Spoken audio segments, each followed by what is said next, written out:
On est parti. Alors, le but de cette conférence slash atelier, c'est de répondre principalement, vous, à vos questions et vos besoins. Donc, l'objectif, c'est pas de faire un long discours, long, ennuyant, où est-ce qu'il n'y a pas d'interaction, mais se baser uniquement sur ce que vous voulez. Donc, le sujet du jour, c'est acquisition client, comment avoir plus de clients. Vous voyez tout le monde sur Internet vous promettre plus de clients. Moi, je vais vous montrer aujourd'hui comment est-ce que moi, j'ai obtenu plus de clients, qu'est-ce que j'ai testé pour moi qui a fonctionné et qu'est-ce qui fonctionne également pour mes clients. Donc, ça sera basé uniquement sur des preuves. D'accord? Donc, vous allez voir toutes les preuves juste après. J'ai mis un titre qui est « Comment scaler de 2 500 € par mois à 15 000 € et plus encaissé par mois ». Le mot « encaissé » est important. Si vous êtes à zéro, c'est valable aussi pour vous. Si vous vendez un service, c'est fait pour vous. Si vous vendez un produit, vous en tirerez également des leçons. D'accord? Donc, l'objectif ici, c'est que la promesse des 15 000, évidemment, on peut l'aller jusqu'à 30 000, à 50 000. 50 000, c'est le résultat maximum que j'ai délivré chez mes clients. Donc, je ne me permettrai pas de parler de choses que je n'ai pas délivrées pour mes clients. Donc, en commençant, pour éviter d'avoir un long discours, on va faire un tour de table. Vous allez chacun me partager quelles sont vos attentes pour cette conférence, d'accord? Ou est-ce que vous allez me dire qu'est-ce que vous recherchez dans votre business en termes d'acquisition de clients, d'accord? Ou peut-être que ça peut être des problématiques annexes à l'acquisition de clients. Avoir plus de chiffre d'affaires, être plus rentable, recruter, etc. Donc, je vais commencer avec Batcha ou Alvin. Lequel veut commencer? Vas-y, Batcha. Ouais. Qu'est-ce que toi tu attends aujourd'hui en une phrase de cette conférence? Cette conférence? Ouais. Ok. Structurée. Structurée. Ouais. Ok. Structurée. Ok. Structurer une boîte. Ok. Structurer une boîte. Ça, tu peux le garder en ta tête. Notez à chaque fois si vous avez, notez ce que vous attendez, d'accord? Du coup, je pourrais revenir dessus quand je vous poserai des questions. Vas-y, Alvin. Savoir comment générer plus de leads. D'accord. Plus de leads qualifiés, du coup. Ça marche. Ok, moi j'aimerais savoir comment obtenir des clients sans que ça soit, qu'ils aient l'impression que ça soit moi qui soit allé les chercher, mais plutôt qu'eux viennent à moi. D'accord. En inbound, donc ils viennent à toi avec plus d'attraction. Ok, ça marche. Vas-y. Découvrir de nouvelles choses. Ok, découvrir de nouvelles choses, curiosité, ok, ça marche. Moi, c'est un peu comme Marilou, c'est au lieu qu'on va chercher les clients, ils viennent à nous. Ils viennent, ok, ça marche. La connaissance, tu as tout à fait raison, la connaissance est très importante. Moi, le management. Le management, ouais, bah toi, t'es en plein dedans en plus, donc ouais, carrément, ok. Moi, je dirais les process de vente. Process de vente, intéressant. Ah bah moi, effectivement, la curiosité et aussi le fait que le client vienne à moi plutôt que c'est moi qui vais le chercher. Ok. Bah non, c'est la vérité. Comment attirer plus de leads qualifiés aussi, ça m'intéresse. Ouais. Ok. Ok, ça marche. Bon, alors, comment on structure aujourd'hui cette présentation? Il y a une première partie où je vais vous expliquer ce que je fais, quelle est la légitimité que j'ai à vous parler de ce que je fais, d'accord? Vous partagez rapidement mon histoire, des résultats clients et on attaquera dans le dur avec l'ensemble de vos questions. Je reviendrai sur des principes clés qui permettent de faire développer une entreprise. On ne va pas devenir millionnaire en 2 jours et autres promesses farfelues, ça demande beaucoup de travail et je reviendrai de toute manière là-dessus. Donc, comment scaler de 2 500 € par mois à 15 000 € et plus encaissé. Présentation par moi-même, Kevin Martinelli. Je dirige une entreprise qui s'appelle The Machine. On a eu plus de 200 clients en consulting et en Done for You. Done for You, ça veut dire qu'on fait tout pour l'entreprise. Marketing, process de vente, on place des commerciaux, etc. Donc, il y a eu un peu ces deux facettes de livraison client. Preuve client, donc je vais vous en dérouler plusieurs. On va passer dessus, on ne va pas passer non plus 1000 ans dessus. Ça, c'est Romain Mastrovito. Tu le connais, Batcha. Il avait fait un mois à 70K. Il faut bien comprendre aujourd'hui que dans ce que je vais vous montrer comme résultat, ce sont des gens qui avaient déjà des compétences, qui avaient déjà des résultats clients. Donc, on vient accélérer ce qui fonctionne déjà. Il y a quelques clients qu'on a accompagnés qui partaient de zéro, qui avaient 0 résultat. Et là, on a vu un potentiel, on a accéléré une compétence naturelle qu'ils avaient en eux. Donc, ce n'est pas une promesse de résultat, ce sont des résultats qui restent exceptionnels. La majorité des gens vont faire x2, x3 sur leur chiffre d'affaires. Ils vont par exemple passer de 2 000 à 3 000, à 6 000, à 10 000. Mais ces résultats, dès qu'on dépasse les 10 000, déjà on commence à être dans une anomalie de marché. C'est beaucoup de travail. Donc, vous faites 50K par mois, vous faites autant, vous faites 25 fois plus de travail que quelqu'un qui gagne 2 000 € par mois. Vous voyez le delta de différence de travail. Donc, ça reste des anomalies de marché. Donc, Romain Mastrovito, donc il a fait un mois 70K, il ne fait pas 70K tous les mois. C'est un exemple. Donc, lui, on l'a aidé sur la structuration de sa boîte. Moi, je vais vous montrer en toute transparence combien j'ai fait du 6 octobre au 6 novembre. Je ne fais pas ces résultats tous les mois. J'ai fait 24 000 €. Vous avez si vous voulez la présentation, je vous la donnerai. Vous avez des virements. Tout ce que je vous partage aujourd'hui, tout est chiffré, prouvé. Il y a vraiment que des preuves. D'accord? Ça, vous pourrez regarder si vous voulez. Le mois de septembre jusqu'à octobre, on a fait 47 000 euros sur la trésorerie d'entreprise. Ce n'est pas une trésorerie qui est énorme. On fait à peu près 20 cas par mois. Ça va dépendre des mois. Donc, c'est OK. On a une bonne rentabilité. On a pas mal de cash. Donc, pendant que tout le monde vous montre sur YouTube le quoi et jamais le comment, moi, je vais vous montrer le comment. Donc, je ne suis pas dans la rétention d'informations aujourd'hui. L'objectif, c'est de tout donner gratuitement. Pourquoi est-ce que je fais ça? Je ne fais pas ça de gaieté de cœur, évidemment. Je joue sur le principe de réciprocité. Plus je donne, plus je reçois, plus j'attire. Et je ne suis plus dans la rétention, ce qui fait que ça me pousse à aller chercher mon prochain niveau de croissance. D'accord? Donc, si je donne tout, il faut que j'aille chercher plus. Si je donne tout ce qui est dans un mastermind, par exemple, que j'ai payé à 15 000 euros, ça me force à aller chercher à investir 20 000, 25 000, 50 000. Donc, pendant que tout le monde vous promet d'obtenir des leads, des appels en automatique via des tunnels de VSL, des garanties folles, moi, je vais vous donner tout ça gratos. D'accord? Donc, disclaimer très important. Ce que je partage, on prend toujours le risque de le tester déjà chez nous. D'accord? Tout ce qui est stratégie marketing, on va vous parler de publicité, de setting, on va parler de plein de choses aujourd'hui. On le teste toujours chez nous, ensuite chez nos clients, et ensuite on le scale. C'est-à-dire qu'ensuite on le déploie en masse, évidemment, par rapport à la niche du client. J'entends que par exemple, Batcha et Riwan et du coup Cathy, par exemple, vous avez 3 business models différents, vous avez 3 niches différentes. Donc chaque business est unique. Il y a des choses régulières qui reviennent. Et donc nous, on prend le temps de tester à chaque fois. Donc, pour cette première partie de cette présentation, je vais rapidement passer dessus.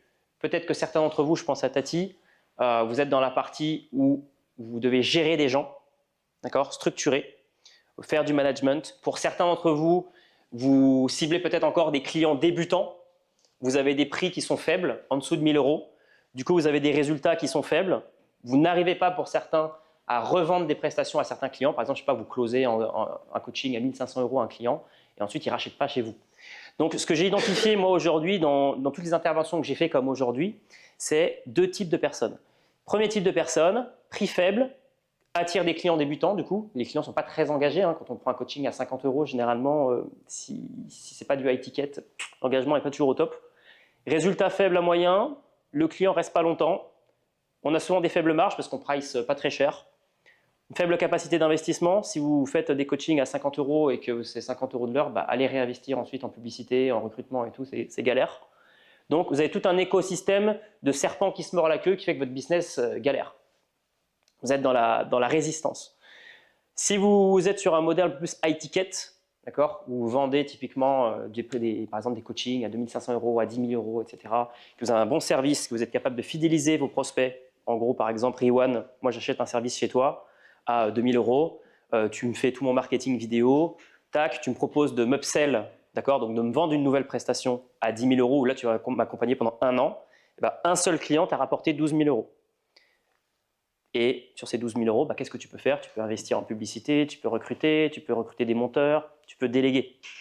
Donc l'objectif ici, ça va être de se concentrer sur des prestations qui sont le plus chères possible à vendre à votre meilleur avatar client, et qui vont rentrer dans un parcours de vente dans lequel vous allez pouvoir revendre des prestations à un prospect. Si aujourd'hui vous ne revendez pas des services à un prospect, vous en vendez qu'un, d'accord, vous êtes un coach, vous vendez une seule prestation de coaching, vous mettez le doigt dans l'œil, d'accord. Et c'est là justement qu'on va travailler ça juste après. Donc ça, c'est un concept qui était important à comprendre. Est-ce que tout le monde est familier à ce que je viens de présenter ou est-ce qu'il y a des mots marketing que vous ne comprenez pas? C'est good? Ok. Ça, c'était un peu le préambule. Quelques résultats clients. Ce matin, j'étais avec Lucas, j'en avais parlé à Younes tout à l'heure. Donc, Lucas Arcier, fondateur de Goldspace, il a une entreprise qui est spécialisée dans le trading. Il ne fait pas du tout d'affiliation ou de tous ces trucs-là. Lui, vraiment, il est parti de zéro et il enseigne sa méthode. Il a eu plus de 500 étudiants sur les 5 dernières années. Il est passé entre 0 et 5 000 euros par mois. Il a fait un mois à 50 000. D'accord, il a fait une seule fois 50 000 euros. Après, il a fait du 15 000, du 20 000. Il est remonté, il est redescendu. Timeline pour les résultats, 4 mois. Il est toujours accompagné, ça fait 1 an qu'on travaille ensemble, il a re-signé chez nous.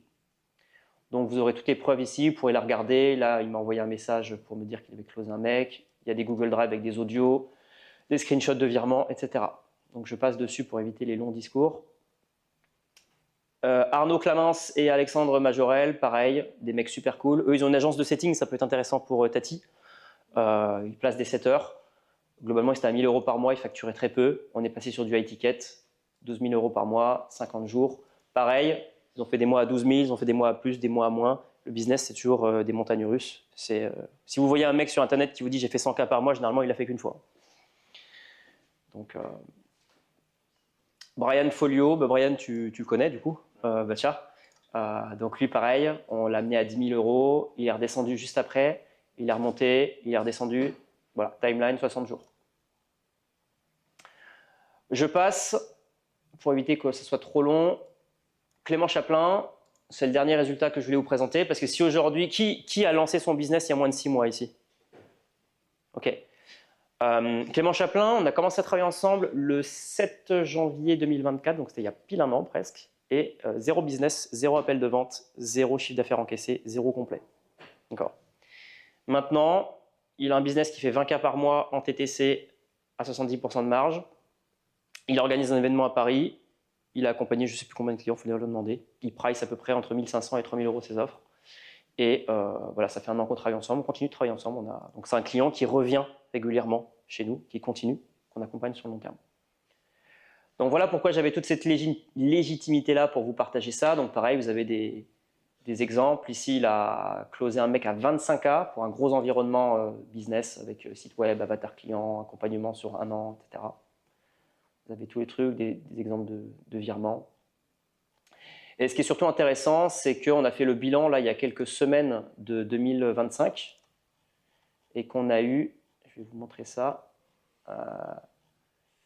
on a eu cette année 777 appels de vente et 702 présents.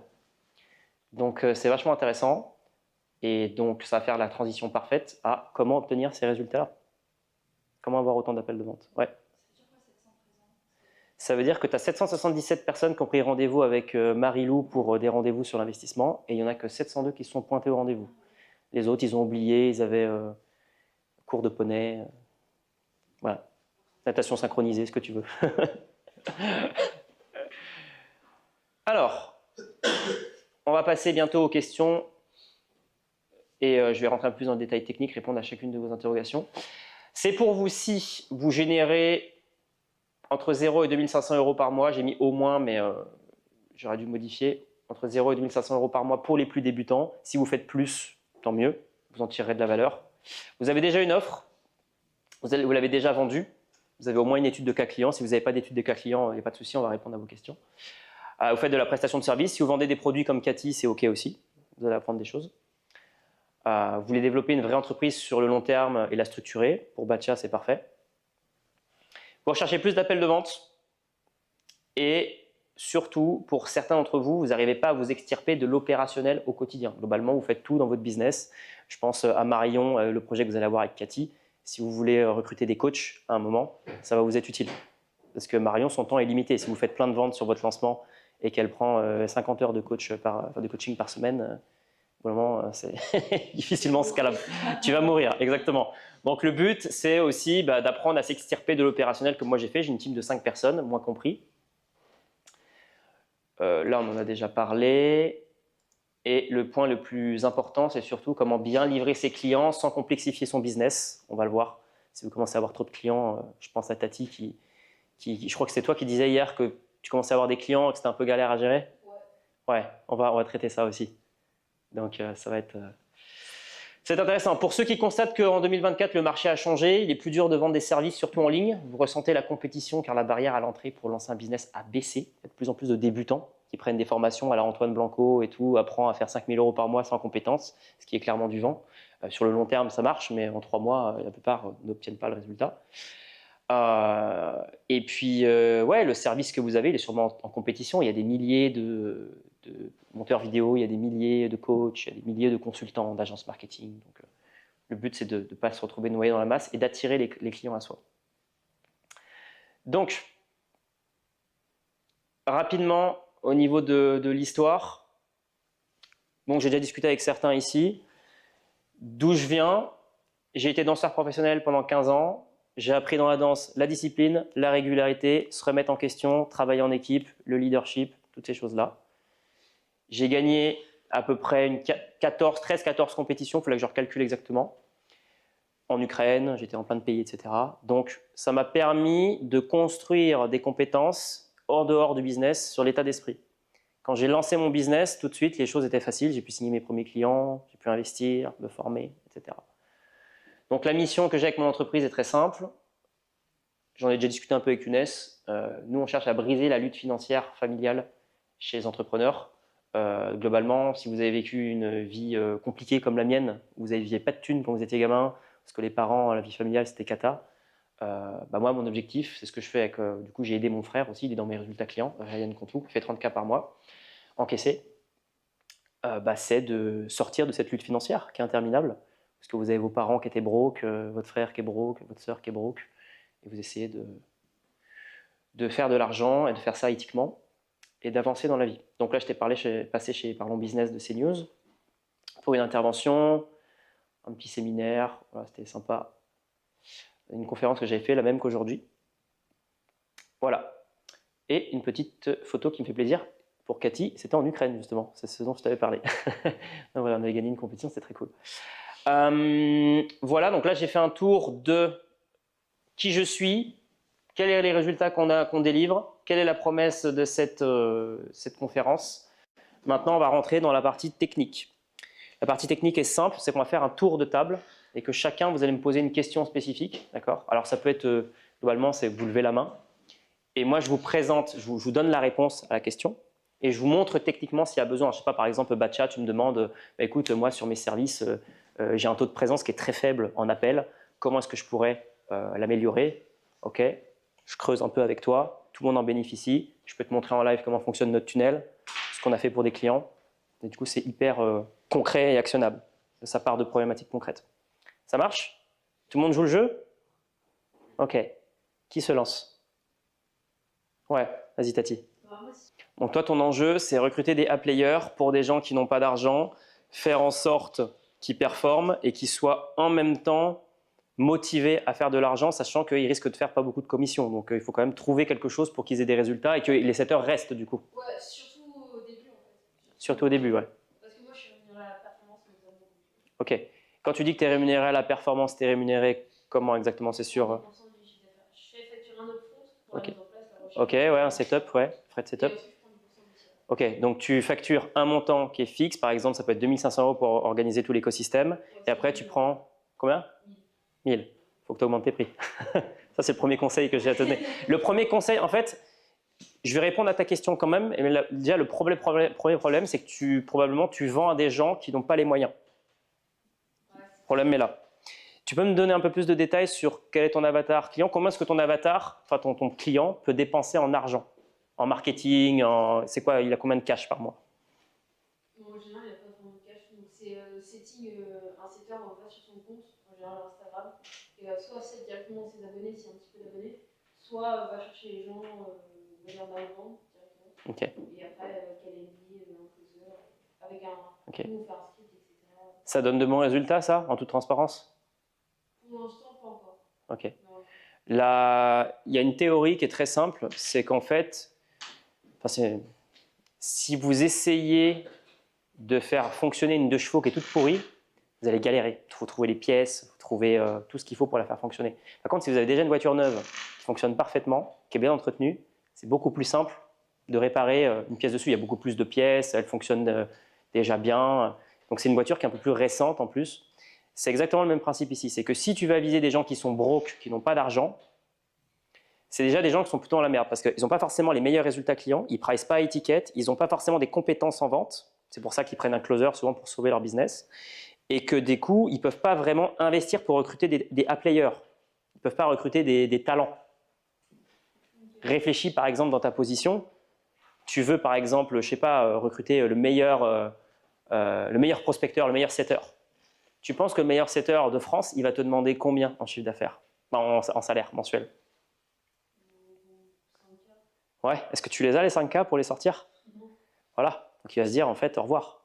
Donc la première chose que tu devrais regarder déjà, c'est au niveau du client cible. Cibler des gens qui font de l'argent pour accélérer. En fait, je te dis ça en ton intérêt parce que je vais répondre quand même à ta question. Je vais quand même y répondre. Mais le problème se trouve encore en amont. C'est que si tu cibles des gens qui ont déjà de l'argent, c'est des gens qui ont déjà du résultat, ça veut dire. Donc tu vas accélérer quelque chose qui fonctionne déjà. Du coup, tu auras de meilleurs résultats clients, tu pourras pricer plus cher, tu pourras revendre des prestations et tu pourras réinvestir en ton acquisition et ton marketing. Tu vois le truc? Par contre, si Tati Closing elle a besoin d'avoir 10 clients, que sur les 10, il n'y en a qu'un seul qui a des résultats, bah, tu auras dépensé énormément d'énergie pour avoir un seul résultat client. Alors que si tu closes 2 clients qui te payent 10 fois plus cher, qui ont déjà un bon écosystème, un bon marketing, qui savent vendre, qui ont des résultats clients, bah, tu auras 2 très bons résultats clients. Le mec, tu l'aides à, je sais pas, il fait 10K par mois, tu l'aides à passer à 30K. Juste en mettant un peu plus de volume sur la prospection, à améliorer ses process de closing, parce que globalement, le mec, c'est une quiche, il ne sait pas gérer, je vais réfléchir, tu vois. Donc du coup, tu fais x2 sur ses ventes. Bah, le résultat client, le mec, il est content. Puis en plus, vu qu'il fait du cash déjà, il va pouvoir racheter plus cher chez toi. Tu vas dire, OK, bah, maintenant qu'on a fait le programme sur 3 mois et que tu as eu de bons résultats, écoute, engageons-nous sur 1 an. Et tu n'as besoin que de 2 clients, et je sais pas, chaque client peut te rapporter, je sais pas, 12, 20 000 euros. Alors que là, les gens qui sont un peu broke, compliqué, quoi. Donc voilà, ça c'est le problème se trouve ici, dans le ciblage de ton client. Pour répondre concrètement à ta question, il faut que tu trouves des setters. Il y a 2 types de setters que tu peux trouver. Soit tu trouves des gens qui sont dans des pays pauvres, Bénin, Madagascar, qui sont très performants, d'accord, qui parlent bien français, qui ont une éthique de travail carrée. Tu les payes un bon salaire. Parce que par exemple, si le salaire moyen sur place est de 70 euros par mois, tu essaies de les payer 120, 140. Moi, c'est ce que je fais par exemple quand j'en ai, qu'on place chez des clients. Alors moi, je paye pour ces gens-là, je paye toujours un fixe. Parce que je sais que c'est et un pourcentage sur la vente. Oui, mais je veux dire, par quel moyen? Parce que je sais que par exemple, ils ne sont pas PayPal, en général aussi, tout ce qui est de... Western Union. Ok. Western Union, ouais. Western Union. Faut bien les payer, mais par contre, il faut être extrêmement clair sur l'onboarding. Si par exemple, tu onboardes tes setters, tu veux un app layer, c'est comme un appel de closing. J'arrive en appel, par exemple, avec Batcha. Il y a des gamins qui hurlent à côté dans l'appel. Bon, si tu laisses passer, après tu laisses passer tout et n'importe quoi. Bah, c'est la même chose en appel avec tes setters. Globalement, quand tu les onboardes, il faut lui dire, écoute mec, je suis navré, je vais être transparent avec toi. Sur le projet sur lequel je vais te placer, tu ne pourras pas te sortir un salaire à 100%. Donc déjà, il y a un truc de transparence. Tu pourras très certainement faire entre 300 et 500 euros par mois. Par contre, tu vas apprendre des compétences de prospection qui vont te rester toute ta vie. Donc tu pourras même l'utiliser dans le dating, si tu veux, si tu parles à un mec ou même à une femme, hein, sans problème. Donc tu peux jouer aussi la carte du développement personnel. Tu vois? Est-ce que la personne, sa priorité, c'est le développement personnel? Est-ce que, outre l'argent, elle est intéressée aussi par se développer personnellement, à augmenter en leadership et en confiance en soi? Une fois que tu as fait ça dans l'onboarding, c'est lui poser des KPI clairs. Ok, t'es 7 heures, voici tes missions de la journée. Première mission, tu envoies un message sur Discord ou sur Slack, je commence ma journée. Deuxième mission, tu follow-up toutes les discussions en attente. Et tu dois faire minimum 60 follow-up par jour. Nouvelle discussion, tu dois en faire 30 par jour. Et quand tu as terminé ta journée, tu dois m'envoyer un rapport de ce que tu as fait. Et donc là, on peut faire un formulaire Google Form, un truc comme ça. Si tu ne remplis pas tes KPI, ce qu'on appelle tes objectifs journaliers, d'accord, ce que je viens de partager, si tu ne remplis pas ces chiffres 2 jours d'affilée, premier avertissement, deuxième avertissement, tu sors. Donc il faut vraiment un niveau de leadership très élevé dessus et surtout pas laisser passer. Parce que même des gens, je vais te donner une expérience personnelle. Moi, j'ai un mec chez moi qui s'appelle Anso Allison. Il est de Madagascar, c'était un débutant complet, très peu de connaissances en prospection. Je l'ai fait rentrer, je l'ai élevé en leadership, en confiance en soi, je l'ai coaché, on a fait des roleplays, on a fait plein de choses. Le mec, maintenant, c'est un tueur. Je le paye 140 euros par mois, il m'a ramené encore une vente à 7 500 euros. D'accord. Il parle super bien français, il a pris en leadership. On a un canal sur Discord pour discuter avec lui, sur lequel, enfin avec toute l'équipe même, qui s'appelle Accountability, dans lequel je veux savoir dans la semaine ce que vous avez fait hors business qui vous a élevé en qualité de vie. Par exemple, est-ce qu'ils ont été à la salle de sport? Est-ce qu'ils bouffent de la merde? Est-ce qu'ils bouffent au McDo? Tu vois. Et globalement, bah, tous les jours, on est là, genre, ok, moi j'étais à la salle de sport. Ah, vas-y, envoie-nous une photo. Hop, ok, j'y ai été. Regardez, tac. Je veux savoir ce qui se passe dans leur tête. Je veux savoir également comment ça se passe dans leur vie perso. Donc toutes les 2 semaines, on a un point. C'est moi qui fais le point avec chaque membre de l'équipe. Où est-ce que tu en es dans ta vie perso? C'est quoi tes objectifs? Comment est-ce que je peux t'aider outre le business? Est-ce que je peux t'aider sur quelque chose? Est-ce que par exemple, tu as besoin d'une formation? Parce que moi, j'ai acheté plein de formations. Par exemple, les gens qui rejoignent mon équipe, ils ont accès à toutes les formations que j'ai payées. J'ai investi plus de 90 000 euros en formation. Donc, on parlait avec Younes de formation leadership de by Steve. bah, je l'ai en format dématérialisé. Bah, tu vois, par exemple, je l'ai filé à Anso, du coup, pour qu'il monte en leadership et en compétences.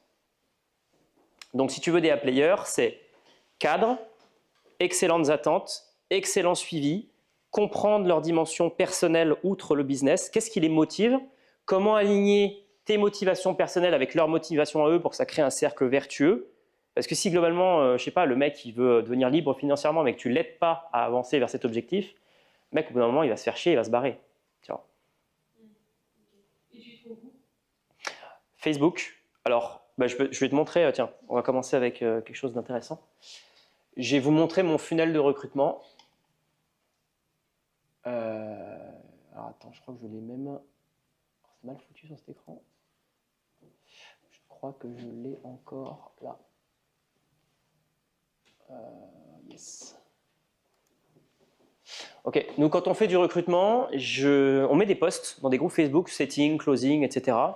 Et dans ces groupes-là, quand on veut recruter des membres, on met un message qui est très clair qu'on fait avec ChatGPT. C'est globalement, voilà la mission, voilà nos valeurs, voilà combien vous pouvez estimer gagner en termes de salaire. Bref, on fait tout le descriptif de la fiche de poste, ce qu'on appelle. Vous pouvez demander à ChatGPT de vous faire une fiche de poste. Vous lui demandez de vous poser toutes les questions nécessaires pour avoir une fiche de poste claire, quelque chose de concis. Vous en faites un post. Quand un setter, quand je mets par exemple voilà l'offre de setting, le premier filtre que je fais, c'est envoyez-moi un DM en privé. Je ne réponds à aucun commentaire. La raison à ça, c'est qu'on veut déjà faire un premier filtre. Donc la personne, si elle n'envoie pas de DM, c'est qu'elle n'a pas compris une instruction simple. Ça veut dire que ça va déjà poser problème quand on va travailler ensemble. Donc tous ceux qui ne vous envoient pas de DM ou qui vous envoient un DM et qui ne vont pas au bout de la conversation, c'est déjà un premier filtre. Moi, j'ai des gens qui me disent ouais, Kevin, je suis intéressé par ta mission de setting. Ah super, bah salut, écoute, moi je m'appelle Kevin, blablabla. Tiens, si tu veux rejoindre nos missions, clique sur ce lien. Et tu as des gens qui ne cliquent pas. Bon, bah c'est un premier filtre. Donc globalement, je leur envoie un lien, ils arrivent sur cette page, ils rentrent leurs informations, prénom, nom, téléphone, email, ils font envoyer. Donc là, on va, par exemple, alors je vais pas mettre, bon si c'est pas grave, on va laisser ça. On va regarder. Donc ils arrivent ici, ils ont une VSL, une vidéo de vente qui explique globalement qu'est-ce que je fais, quels sont les résultats que les setters ont eu chez moi. Donc c'est comme un tunnel de vente. Là, on va bientôt remplacer, on va mettre des témoignages de setters qui sont passés chez nous avec les montants des virements qu'ils ont reçus. Et là, globalement, bah, c'est marqué salut, je m'appelle Nadia, j'ai travaillé 6 mois chez The Machine, c'est super bien passé. Au début, j'ai un peu galéré, ensuite, c'est passé ça, ça, ça. Donc, c'est comme un tunnel de vente. Vous devez convaincre, en fait, avec vos offres, que la personne est au bon endroit. Un récapitulatif de qu'est-ce qui se passe, donc définir vos attentes. Vous devrez peut-être attendre plusieurs semaines avant d'être embauché, blablabla. Donc là, je mets des simulations de paiement. Donc nous, par exemple, chez nous, c'est très simple. Il y a une période d'essai de 14 jours avec un paiement uniquement à la commission, 5% par vente pour les prospecteurs. Et ensuite, c'est au rendez-vous. Donc de 0 à 10 rendez-vous qualifiés et présents, c'est 30 € par rendez-vous, etc. jusqu'à... Moi, j'ai une setteuse qui m'amenait 40 rendez-vous par mois. Et je la payais 1 000 € plus 70 € par rendez-vous. Parce que c'est rentable sur 40 rendez-vous, si vous n'arrivez pas à en closer un, c'est que vous êtes vraiment une quiche en vente, quoi. Donc là, il faut se former. Donc voilà, je fais des estimations aussi de salaire, un peu comme quand vous êtes en train de vendre à quelqu'un en entreprise. Écoutez, si vous investissez chez moi à 8% par an, vous allez faire tant de rendement. C'est la même chose ici. Vous pouvez faire des estimations de salaire. Bref, tout ça, je pourrais vous l'envoyer si vous voulez pour dupliquer. Et on a un petit formulaire sur un logiciel qui s'appelle Airtable, qui nous permet aussi de faire une deuxième validation. Vraiment d'où tu viens, ce que tu fais, c'est quoi ton Insta. Et à la fin, bah, fais-nous une jolie petite vidéo de 2 minutes où est-ce que tu nous expliques qui t'es, pourquoi on devrait te prendre en fait. Donc ça fait office de CV virtuel. Donc déjà, quand le setter a passé toutes ces étapes-là, au moment vous avez déjà bien écrémé la liste, parce que vous en perdez au moins 30 à 40%. Et ensuite, ceux qui arrivent en appel avec vous, vous les refiltrez. Donc pour terminer sur ta question, comment ça se passe? Moi, c'est en 2 étapes. Je prends le maximum de personnes possible dans un seul appel, d'accord, plutôt que de faire plein de petits appels. Genre si j'ai 30 setters, je fais un call avec 30 setters. Il y a un seul créneau disponible, c'est mardi à 11h. Donc ils viennent 1 heure, mardi à 11h, j'ai 30 personnes sur la visio. Première chose que je leur dis, bonjour, merci d'être là. Écoutez, on va commencer. Mettez votre caméra, activez votre micro. Ceux qui ne mettent pas leur caméra et leur micro, je vous kick de l'appel dans 30 secondes. Il n'a pas mis son micro, il n'a pas mis sa caméra, il est dehors. je discute avec eux. Ok, super. Qui veut commencer à se présenter? Le premier qui lève la main, généralement, très souvent, à 75% du temps, c'est la meilleure personne que tu pourras recruter. Pourquoi? Parce qu'il a confiance en lui, il a du leadership. Donc déjà, c'est un excellent signe. Je pose des questions, puis après, si on est plusieurs, on fait des sous-groupes. On regarde un peu les profils, et ensuite, je les fais passer en deuxième rendez-vous. Deuxième rendez-vous, c'est personnel avec moi. Petit roleplay. Test de 14 jours avec le commercial, et s'il est qualifié, là, je le fais passer full-time chez moi avec un bon salaire. Voilà. Donc, c'était un peu détaillé, mais... Et du coup, tu les embauches pour tes clients. C'est par toi Pour les deux. Ou c'est par tes clients? En fait, ils alimentent ma base de données. Ouais. Donc, par exemple, là, on a eu le cas, par exemple, avec Lucero Martinez, qui est une de nos clientes. Elle cherchait un commercial pour la reconversion professionnelle pour les cadres et ingénieurs. Donc, c'est spécifique quand même. Et nous, vu qu'on avait beaucoup de volume de setters qui étaient dans notre CRM, il y en a qui étaient qualifiés, pas qualifiés, je suis tombé sur une meuf qui s'appelle Aude, que j'avais qualifiée il y a un moment. Et Aude, elle a fait du setting et de la vente pour les gens en reconversion professionnelle. Génial. Mais parce que je l'ai noté, parce que j'ai un process carré, en fait, je l'ai vu dans ma liste. Donc j'ai tapé reconversion professionnelle. Ah bah tiens, Aude, c'est marqué dans son CV qu'il y a ça. Bon, je la mets en lien avec Lucero et ça fonctionne. Donc ouais. Et du coup, on les place chez nos clients et chez nous. Voilà. Est-ce qu'il y a d'autres questions? C'est vrai que j'ai pas mal parlé aussi. Ouais, vas-y Cathy. Donc, comment je fais pour pouvoir augmenter ma capacité de production, faire croître mon entreprise sans y passer plus de temps alors que j'ai recruté quelqu'un? Oui. Il y a ça. Comment je fais croître mon entreprise? Comment je standardise aussi mon process pour aller rapidement? Il y a plusieurs choses. Je vais répondre déjà sur la partie standardisation. D'accord? Donc, en gros, là, tu es dans une étape de scaling. Tu vois, le fameux mot scaling qu'on entend partout. Le scaling, c'est un peu un mot qui est dévoyé. C'est augmenter les revenus en diminuant les coûts fixes et les coûts variables. Donc, coût fixe, c'est globalement, je paye 50 € de logiciel par mois, je n'ai pas envie d'en payer plus. Les coûts variables, c'est j'ai un commercial qui me prend 10 à 15% par vente. Plus je fais de ventes, plus il touche de salaire, mais des fois, ça peut vraiment manger ma marge. En fait, si je fais 150 000 € de chiffre d'affaires et que je le paye 30 000, c'est énorme. C'est énorme pour moi. Donc, l'objectif, c'est d'augmenter cette production en gardant les coûts variables et fixes dans une zone OK. Il y a ça. Donc, est-ce que toi, tu as un process en interne pour comment ça se passe au niveau de la production des corsets? Est-ce que c'est toi qui les produis directement à la main? Ok. La première personne que tu devrais recruter, à mon sens, c'est une personne sur la livraison client. Donc, c'est-à-dire qu'il faut que tu aies quelqu'un qui s'occupe de la livraison, de la production des pièces, d'accord, et du suivi des livraisons. Donc là, pour bien que je comprenne, tes corsets, tu m'as dit que ce n'était pas toi qui les produisais. Est-ce que c'est quelqu'un de ton entreprise qui produit ou est-ce que c'est un prestataire externe? C'est un prestataire externe. Ok. Et lui, qu'est-ce qui fait que pour l'instant, il n'est pas en capacité d'augmenter le volume? C'est parce que toi, tu ne l'as pas demandé de faire plus de commandes. Quelle est la contrainte, en fait, de ton point de vue? C'est une seule personne. C'est une seule personne. C'est pas un employé. Tu as 3 leviers de croissance pour ta boîte. C'est soit tu vends plus au même prix. Donc à ce moment-là, tu dois prendre quelqu'un sur la livraison client qui va produire plus. C'est le premier levier. Et pour ça, on rentrera dans le détail sur comment standardiser et faire en sorte que tu passes le moins de temps possible.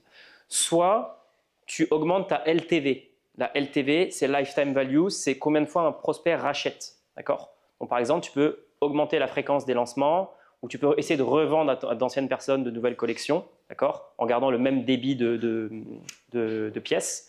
Et ce que tu peux faire aussi, c'est augmenter les prix. Il y a des choses très simples, mais moi, par exemple, mon entreprise, j'ai fait x2 sur mon chiffre d'affaires en faisant x2 sur mon prix. Il y a toujours des gens qui achetaient. Tu vois. Donc, tu peux même identifier quelque chose dans ton entreprise, comme par exemple, je sais pas, tu vends par exemple en panier moyen, tu m'as dit 200 €. C'est ça, hein? Pourquoi pas prendre une partie de tes collections? En fait, 20% de ton audience est prête généralement à payer 5 fois plus cher. Donc, potentiellement, tu perds 100% de ton chiffre d'affaires à ne pas augmenter ton prix. Donc, pourquoi pas prévoir une collection à 5 fois le prix?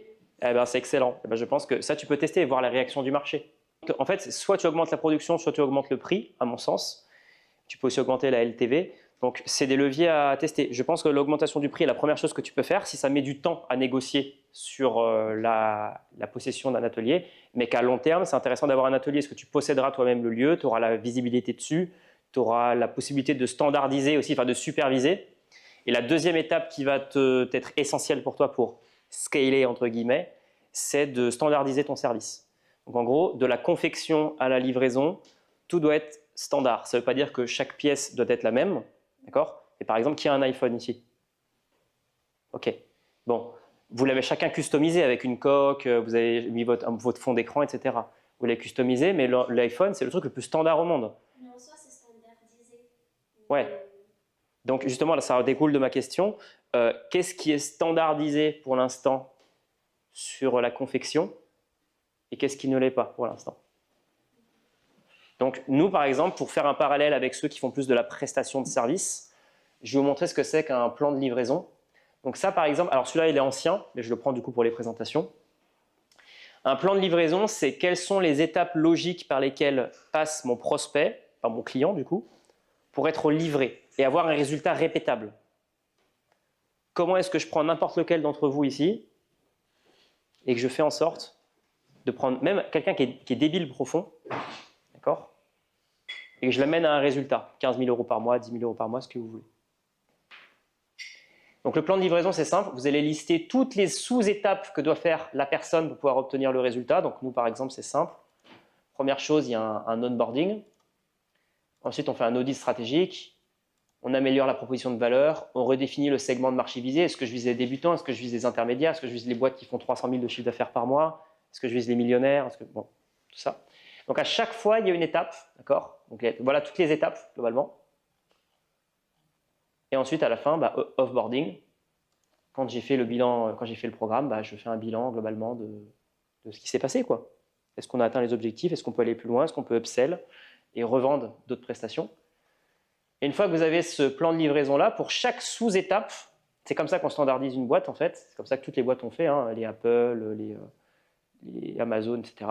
J'ai défini quelles sont les tâches en interne et quelles sont les tâches clients. Donc, par exemple, les tâches en interne, c'est je commence à travailler avec Younes et du coup, je sais pas, il a besoin d'un tunnel de vente. J'ai quelqu'un qui s'occupe des tunnels de vente. Ok, en interne, par exemple, Rudy, qui est chez moi, il va s'occuper du tunnel de vente. Donc, pour le 17 janvier, il doit avoir terminé le tunnel de vente. Et du côté du client, quelles sont les tâches de Younes? Par exemple, vu qu'il est dans la partie onboarding, peut-être qu'il doit planifier, participer à son appel de lancement. Il doit rejoindre notre espace de communication Discord, là où on a tous nos clients, se présenter. Donc vous allez lister toutes les tâches qui sont soit en responsabilité interne, soit en responsabilité client, et vous allez créer en face, et ça c'est du coup pour répondre à Cathy, un process en face. Un process, c'est un document sous le format que vous voulez, du moment que c'est compréhensible par quelqu'un qui n'a pas un gros QI, d'accord? Ça doit être compréhensible de manière simple, tout doit être simple. Dedans, vous allez lister les étapes. Donc par exemple, je vais vous montrer là-dessus, hop. Nous, le call d'onboarding, il ressemble à ça. Ça, c'est bien, c'est que je peux déléguer un appel du coup de coaching d'onboarding. Je peux le déléguer, je n'ai pas besoin de le faire parce que c'est tout documenté. Donc le jour où je suis malade, bon, je l'ai fait toujours pour l'instant parce que je kiffe, mais le jour où je suis malade, il y a quelqu'un de mon équipe qui peut le faire sans problème. Donc le nom du vous pouvez mettre le nom du process si vous voulez, mais vous détaillez chaque étape. Par exemple, nous, la première chose qu'on fait, c'est on cadre les attentes du client. Est-ce qu'il est toujours OK sur la promesse qu'on a définie dans l'appel de closing? On va lui expliquer le rythme des appels, ce à quoi il a accès et les responsabilités et l'engagement nécessaire. Si le mec, on se rend compte que dans l'appel, je sais pas, il a changé d'état d'esprit, il prend plus la responsabilité, il se dit ah ouais, non. Est-ce qu'il y a des garanties? Ouais, je sais pas si j'aurai réellement le temps. On le recadre et si on voit qu'il n'est pas, au bon endroit, on le rembourse et on le sort du programme. Donc ça, ce genre de process-là, si vous le faites pour chaque sous-étape, donc pour toi, Cathy, ce serait ok, comment est-ce que je produis mon corset? Le corset, c'est ça les dimensions, il doit être produit en tant de temps, il doit me coûter tant en matériaux. S'il y a des variations de prix sur les matériaux, on doit anticiper ça. Ensuite, il doit être livré par Chronopost, DPD, etc. en temps de jour. Et la personne qui supervise ça, du coup, doit vérifier que chaque étape du process est suivie. Alors, ça dépend de son rôle. Si elle est présente dans une usine et qu'elle produit, c'est quand même un peu compliqué parce que tu ne sais pas ce qu'elle fait au jour le jour et elle n'est pas au contact avec toi. C'est pour ça que ce serait intéressant d'avoir ton propre atelier supervisé. Maintenant, moi, je vais surtout parler du point de vue de la prestation de service, parce que c'est ma zone plutôt de génie. Sur tout ce qui est produit, je vais être un peu moins qualifié pour parler. Tu vois. Juste une petite question. Ouais. Vas-y, ouais. Ce qui est important, c'est que si tu prends des gens avec lesquels tu n'es pas forcément en contact tout le temps, il faut mettre un process clair. C'est OK, à la fin de chaque journée, je veux un rapport, OK, combien de pièces produites? Est-ce que tu peux me faire une vidéo de chaque pièce avec un mot sur OK, celle-là, on a ça, tiens, celle-là, il y a un défaut, etc. Il faut vraiment avoir un suivi carré. C'est important. Donc voilà pour ce qui est de la processisation. On a parlé de la personne qui programme tout ça, c'est-à-dire qui fait les process et contrôle que tout se passe à temps. D'accord. Pas la personne qui... La personne qui manage, tu veux dire, du coup. Ouais. Et quelle est ta question, du coup, pour reprendre que comme ça, je la répète pour le micro. La personne qui est Après, je pense sur elle. pour le plan de livraison, parce Ouais. que moi j'ai compris le plan de livraison, c'est-à-dire que c'est tous les étapes qui vont dès la fabrication du corset jusqu'à ce que le client ait délivré. C'est ça, ouais. Il y a vraiment de choses là-dedans. Ouais. Et nous, on court toujours après les délais parce qu'on est mal organisé. Mm. Donc, on s'est dit que si c'est la personne qui est responsable pour l'organisation de tout ça, ça peut nous économiser de temps. Après, je me pose la question, est-ce que c'est moi qui dois le faire? Pour l'instant, ça dépend du cash que tu as de côté. Généralement, le fondateur le fait toujours au début. Moi, je le fais encore un peu quand même. Hein. C'est du management. Et pour ça, le mieux, c'est d'avoir un Google Sheet ou un logiciel Notion, ce que vous voulez, Airtable. Et je vais prendre ta question dans une seconde. Et sur ce Notion-là, vous avez chaque projet, chaque lancement. Par exemple, lancement de janvier 2024, voici toutes les pièces. Et pour chaque pièce, voici l'étape. Envoyer, enfin expédier, en production, etc. Et on change à chaque fois les étiquettes quand ça avance. Tu vois. Donc ça peut être un suivi. Par exemple, tu peux attribuer des tâches aussi. Riwan, par exemple, s'il travaille avec toi, Riwan doit expédier telle pièce à telle date. Tu vois, tu peux attribuer des tâches comme une gestion de projet. C'est hyper important. Tu avais une question? Ouais, clairement. Tu vas gagner un temps fou. Tu vas gagner un temps fou avec ça parce que ça va te permettre… Ton temps est limité, on a tous 24 heures. Et si par exemple, au lieu de travailler 2 heures sur ton contenu par jour, tu travailles 4 heures et que tu fais 2 fois plus de clients, c'est rentable pour toi d'avoir délégué cette partie. Et ça, c'est valable pour n'importe qui ici. En fait. Vous devez réussir à scaler votre temps, avoir des effets de levier. En fait. Réfléchissez toujours en termes de levier. Si je le fais moi-même, combien ça coûte à l'heure, cette tâche? Et si je vais chercher des clients, c'est pas plus intéressant. Est-ce qu'il y a d'autres questions? Parce que je sais que c'était assez spécifique pour Cathy. Est-ce qu'il y a d'autres questions? Ouais. Moi, donc, je fais du conseil. Pour pouvoir établir une stratégie, je suis obligée de faire un audit. Ouais. Au début, l'audit, je l'offrais entre guillemets comme un cadeau. Mhm. Je me suis vite rendu compte que les gens n'étaient pas assez impliqués, parce qu'après, il faut beaucoup de documents, il faut beaucoup de. etc.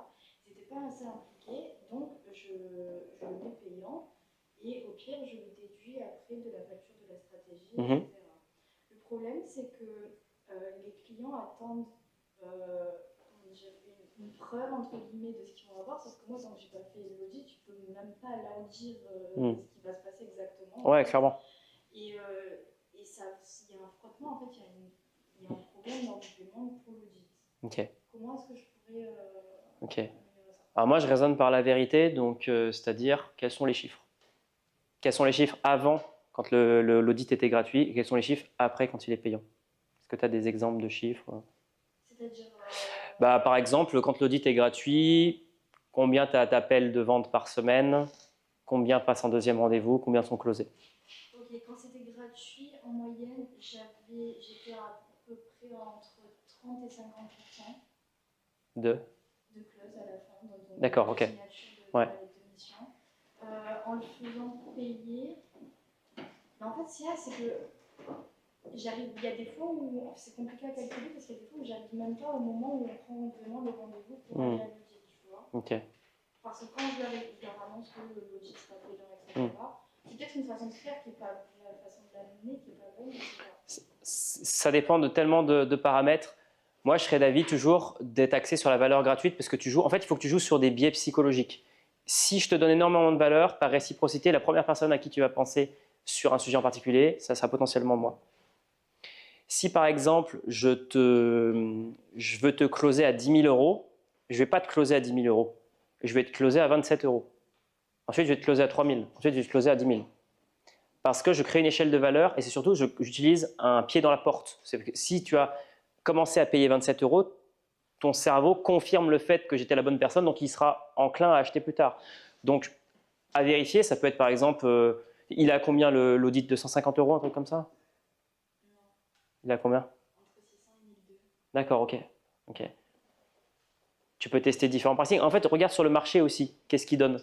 Qu'est-ce que ça donne chez les concurrents? Le truc, c'est que je fonctionne totalement à l'inverse de mes concurrents. Mes concurrents, ils sont payés par rétrocondition. Ok, Moi, je facture des honoraires. d'accord, ok. Là, moi, je regarderai les stats.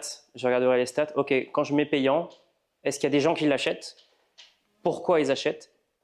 Est-ce que, par exemple, ça vient du contenu? Peut-être qu'ils ont vu le contenu qui les a éduqués, du contenu ou un échange, etc. Et ils se sont dit, ah bah tiens, cette personne, c'est la bonne personne, je suis prêt à lâcher 250 €. Tiens, ou 600 €, ou peu importe le montant de l'audit, d'accord? Mais pourquoi, au fond de toi, tu veux faire passer l'audit payant? C'est parce que tu avais des touristes principalement, c'était ça que tu m'avais dit? Ok.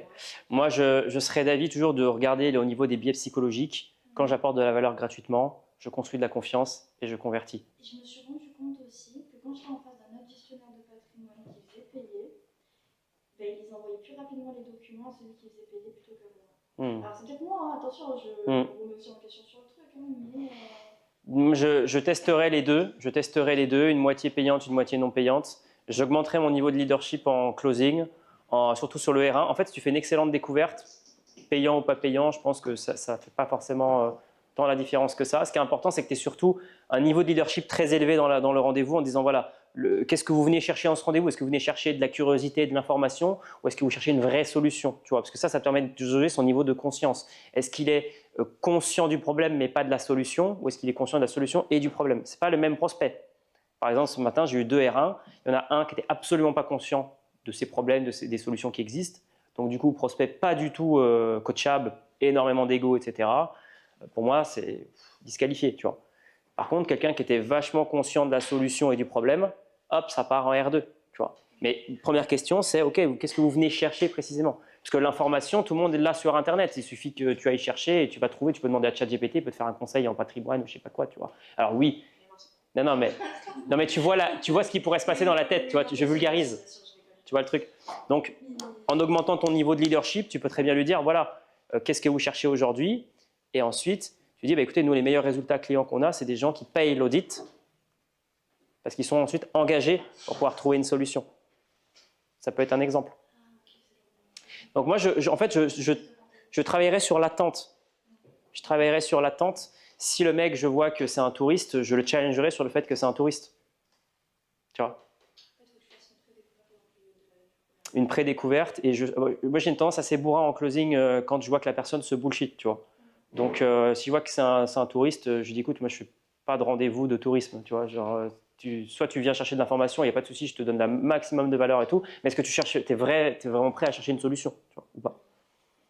Formulaire de qualification, également. Tu vois le formulaire. C'est quoi les questions de ton formulaire? Si on prend un rendez-vous avec toi, est-ce que c'est en ligne? Est-ce que c'est en présentiel? Est-ce qu'il y a un calendrier? Ça fonctionne comment? Non, c'est par téléphone. Par téléphone. Du coup, il n'y a pas de formulaire? Eh ben, j'ajouterai. J'ajouterai un formulaire où tu peux faire un pré-call, un pré-appel de qualification. Ça prend du temps et de l'énergie. Donc, un formulaire, moi je suis toujours adepte du formulaire. Nous, je peux te montrer le funnel qu'on a si tu veux. On reste pas la même. Et en taux de présence, tu as combien en taux de présence? Ils sont tous là présents au rendez-vous? Ouais. Oui, et même s'il est annulé, au final, il est reporté. Ok. Ouais, donc c'est pas une problématique. Non. Ok. Je sais pas, je suis à 100%, mais ouais, je pense que ce qui est important, c'est oui, ok, si tu fais payer, tu auras des gens qui sont plus qualifiés, plus engagés. Ça dépend. En fait, c'est la même problématique qu'en ads, en publicité. Publicité, au début, quand vous n'avez pas de call, vous devez en avoir le plus possible. Donc, vous allez mettre un paquet de publicité, très peu de questions de qualification. Vous allez avoir plein de gens qui vont booker. Vous allez les retrouver avec des personnes qui sont aux États-Unis, en Afrique, en Europe, et vous allez prendre vos profils. Nous, par exemple, on ne peut pas prendre de personnes qui viennent d'Afrique, pas les bons moyens de paiement, pas le salaire. Et donc, quand vous allez avoir ce volume-là, vous allez pouvoir ajouter plus de friction. Qualification ou alors R1, rendez-vous de découverte payant, pour réduire le volume et augmenter la qualité. Tu vois? Donc, est-ce que si tu rends ton audit payant, est-ce que tu auras suffisamment de calls pour pouvoir les closer? Elle est là aussi la question. Ouais. J'ajouterai un formulaire. Une autre question, Riwan, ouais. J'en ai deux. Ouais. J'ai un sujet général sur quel est le processus pour sortir de... Le même que j'ai détaillé juste avant. C'est livraison client, process, et si tu as du cash, tu payes la personne. Si tu n'as pas de cash, tu prends un freelance qui est à Madagascar ou sur Fiverr à qui tu payes. Et si tu n'as toujours pas de cash, tu vas chercher dans ton réseau ton petit frère, un ami, quelqu'un qui cherche un stage gratuit, quelqu'un qui est déter pour pouvoir avoir sa première expérience professionnelle, n'importe qui en tout cas est prêt à travailler gratuitement en échange d'un coaching ou d'un accompagnement pour augmenter ses compétences et sa valeur sur le marché. Et tu fais une transaction de compétences au lieu d'une transaction d'argent. Tu fais ça. Et c'est quand, c'est à partir de quand qu'il faut. Est-ce qu'il y a des choses qu'il ne faut pas déléguer tout de suite, par exemple? Alors, moi, ce que je ne délèguerai pas tout de suite, c'est le closing. Surtout pas. Il ne faut surtout pas déléguer le closing tant que vous êtes en dessous de 30 000 € par mois. Vraiment, je le déconseille à 100%. Parce que vous devez apprendre la compétence de la vente, absolument. C'est la compétence la plus essentielle. Pas de closing, pas de vente, retour salariat. Aussi simple que ça. Surtout pas le closing. À l'acquisition le plus tôt possible, ou du moins vous faire aider dessus, c'est-à-dire ça peut être un freelance, ça peut être quelqu'un qui poste vos contenus sur les réseaux sociaux, qui prospecte pour vous. Le plus tôt possible, vous devez vous délester de tout ce qui est prospection, etc. Et on va parler par rapport à ce que vous disiez, le fait d'attirer des clients à soi. Je vais vous montrer comment on fait. On va rentrer un peu plus dans la partie acquisition. Super important. Le premier hiring, comme disent les Anglais, donc premier recrutement, c'est souvent soit acquisition, soit livraison client. Moi, par exemple, la première chose que j'ai fait, j'ai recruté en livraison client pour augmenter la vitesse et les résultats. Deuxième que j'ai fait, c'était un média buyer, quelqu'un qui s'occupe des publicités. Et ensuite, j'ai pris quelqu'un pour la prospection. Donc, tout ce qui est acquisition et livraison client, ça doit être ta priorité à recruter. Tout ce qui est vente directe en appel, c'est vous qui devez encore les faire. Les gens ont besoin de la proximité aussi de l'autorité tant que vous n'avez pas un branding et que… Voilà, tu vois. Quand tu as un branding, du flux, etc., de vente, là, tu peux mettre des closers parce qu'ils sont rattachés à une identité de marque. Enfin, Iman Gadzhi aux États-Unis, tous ces personnages, Yomi Denzel, tu vois, avec Bacha, bah, il peut closer parce que il y a un transfert de confiance de Yomi Denzel par son branding et toute la bonne volonté qu'il a créée dans ses contenus à ses closers. Et ça, en termes de. Là, j'ai plusieurs projets sur le float. Ouais. Est-ce que c'est une bonne idée selon toi ou pas?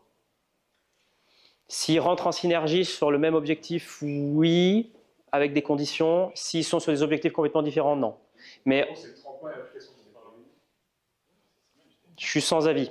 En fait, il faudrait qu'on creuse le sujet en perso, en one-one. On creusera le sujet ensemble, si tu veux. Moi, je suis adepte d'un projet, un focus. Ouais, c'est ce que je me pose aussi comme question, mais en même temps, voilà, le tremplin, c'est un gros levier de développement pour moi parce que ça va permettre d'étendre mon réseau. Ouais. Et de l'autre côté, l'application, on est sur un contexte de marché qui est très favorable à développement. C'est pas incompatible. D'autres questions, notamment sur l'acquisition de clients, parce que c'est ce que je pense, avoir plus de clients, ça va être le plus important pour vous, je pense. Pour le tremplin, du coup, on avait parlé hier du school, etc. Ouais. Je t'avais dit que nous, du coup, en ce moment, on mettait le school en… Là, tu parlais d'échelle de valeur tout à l'heure. Ouais. On mettait le school, du coup, en premier palier, pour ensuite les avoir sur tout ce qui était co-living. Ouais. Et toi, tu disais que le school, c'était pas une bonne idée. En France, c'était pas une bonne idée, je sais pas ça. Ouais, après, ça reste mon avis. C'est le marché qui va te valider si c'est une bonne idée ou pas. C'est le marché qui va te dire oui ou non. Le problème de School, comme je vous disais, c'est qu'il faut regarder là où les gens ont une habitude. Facebook, qui est sur Facebook sur son téléphone là?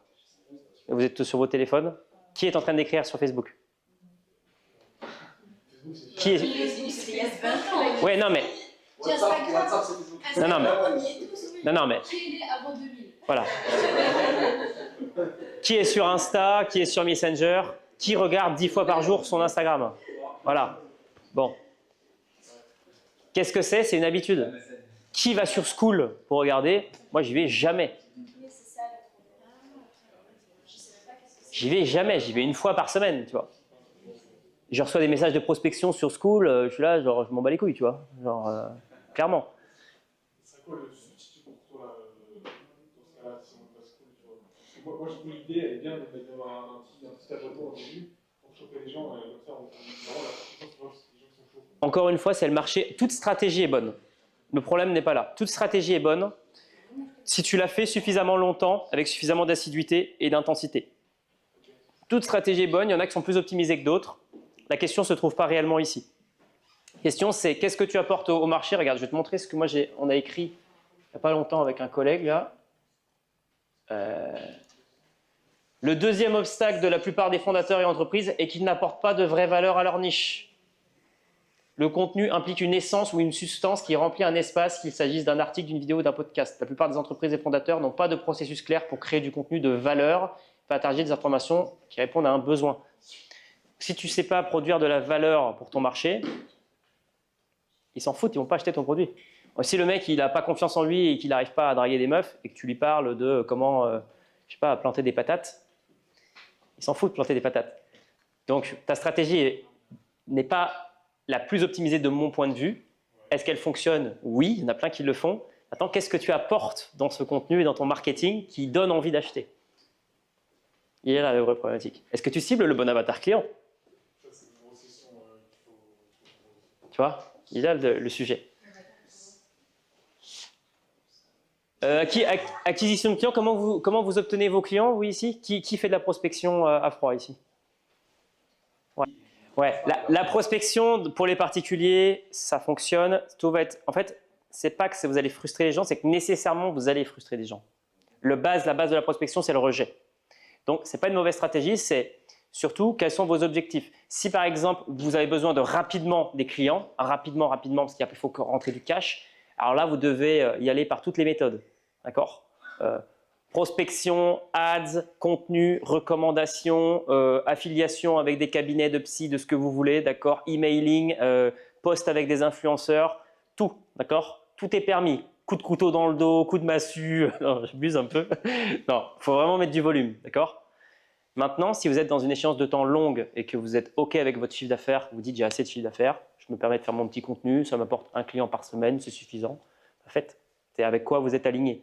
Maintenant, moi, je suis un bourrin, moi, en prospection. Je suis un adepte de la prospection. Aline fait de la prospection. La prospection, ça existe depuis la nuit des temps. Si vous voulez vraiment mettre de la vitesse, je sais que la prospection, ça marche bien. Il y a deux concepts à comprendre. C'est dommage, je n'ai pas les docs ici. Ils sont sur un autre PC. Mais globalement, imaginez, on va prendre un verre. Pardon, je te pique ton verre 2 secondes. Là, on a 2 verres. Verre plein, verre vide. D'accord? Le verre vide, d'accord, c'est la situation dans laquelle vous êtes bien, vous avez de l'argent. D'accord? De quoi? Verre plein, merci. Je suis fatigué. Verre plein, vous êtes content, vous avez de l'eau, donc l'eau, ça va être votre cash. D'accord? Et verre vide, vous n'avez rien. Maintenant, la question, c'est comment est-ce que je fais pour remplir mon verre? Est-ce que je le remplis en goutte à goutte ou est-ce que je le remplis avec une bouteille? Vous avez 2 types de concepts en acquisition, c'est temps long, temps court. Temps long, c'est je mets énormément d'énergie dans quelque chose qui va mettre du temps, donc ça va être du contenu. De la prospection, il faut que je me déplace en présentiel, j'aille à un événement, que je regarde l'entreprise, par exemple, ce qu'elle fait, écrire un email à froid, écrire sur Instagram à quelqu'un qui a commenté mon post. Tout ça, c'est des actions dans le temps long. Parce que vous avez beaucoup de temps à dépenser, mais vous n'avez pas forcément beaucoup d'argent. D'accord? Je sais pas, vous gagnez 2000 € par mois et vous avez 1800 € de dépenses, vous avez 200 € de cash. D'accord? Le temps court, c'est ce qu'on va voir dans un instant. Le temps court, c'est plutôt que de verser goutte par goutte, je verse la bouteille d'eau. La bouteille d'eau, c'est les publicités. Qui ici a un énorme a priori sur les publicités? Ok, je lève la main, pourquoi? Parce que la première fois qu'on m'a parlé de publicité, je me suis dit, oh là là, surtout pas de publicité, c'est de la merde, ça fonctionne pas, ça coûte cher, bref, tout ce qu'on peut entendre. Je me suis fait accompagner par un mec aux États-Unis qui s'appelle Serge Gattari, j'ai payé 15 000 € pour pouvoir me faire accompagner. Première chose qu'ils m'ont dit, ils m'ont dit, on va lancer des pubs. J'ai dit, non. Ils m'ont dit, si. J'ai dit, je suis coachable, je suis. Et donc, ils m'ont fait mon copywriting, donc le texte de vente. J'ai lu le copywriting, je me suis dit, mais c'est du chat GPT. Je me suis dit, mais ça n'a jamais fonctionné, cette merde. Je suis coachable, je continue. Je reçois les créatives. Les créatives, ce sont des images, des vidéos, etc. Et je me dis, mais c'est de la merde. Non, mais c'était... Attendez, alors là, il faudrait que je vous les montre après. Je voulais vous montrer sur Canva. Globalement, c'était une image avec un dégradé du violet à l'orange, avec des textes en gros blanc, avec des lettres métalliques. Je me suis dit, mais c'est horrible ce truc. Mais ça ne va pas convertir. Et il y avait une promesse, une garantie et un appel à l'action. Je dis, ok, bon. Ils me disent, le budget, ça sera à peu près 1 500 €. On envoie 700 ou 800 € en ads, pas de résultat. Je me dis, je savais que ça n'allait pas fonctionner, cette merde.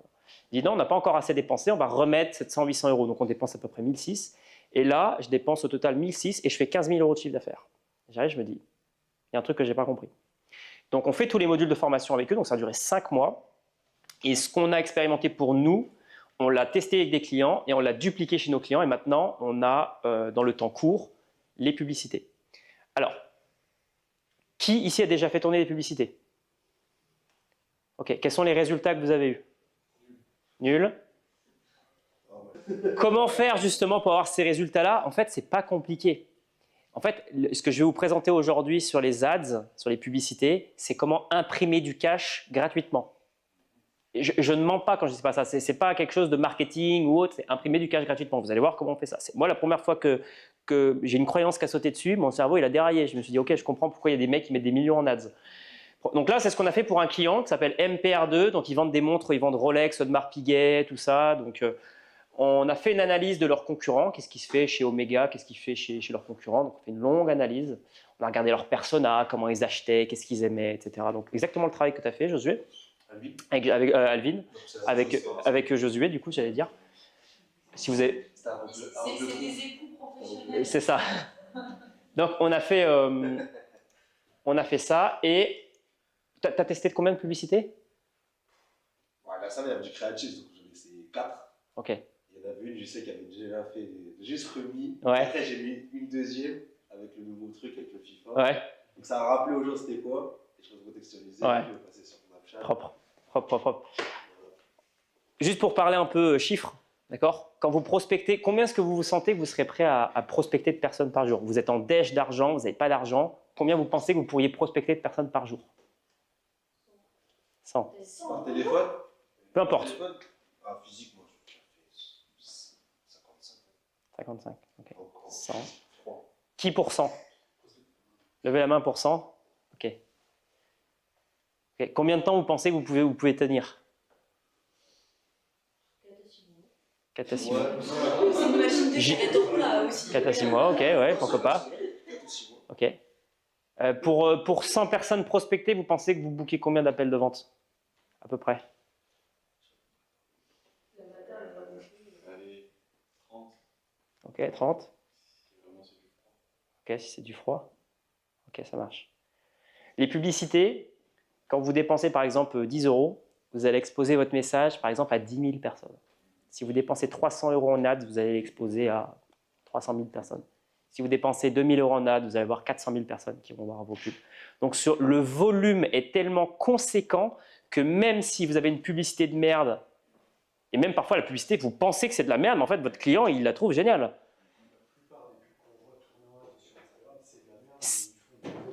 Mais oui, c'est ça. Parce qu'il y a tellement de volume en fait. Quand tu dis 300 € d'ads, c'est juste que tu vas payer à la plateforme pour que ça. C'est ça, ouais. Il y a la production de la publicité. Bien sûr, et ça on verra après.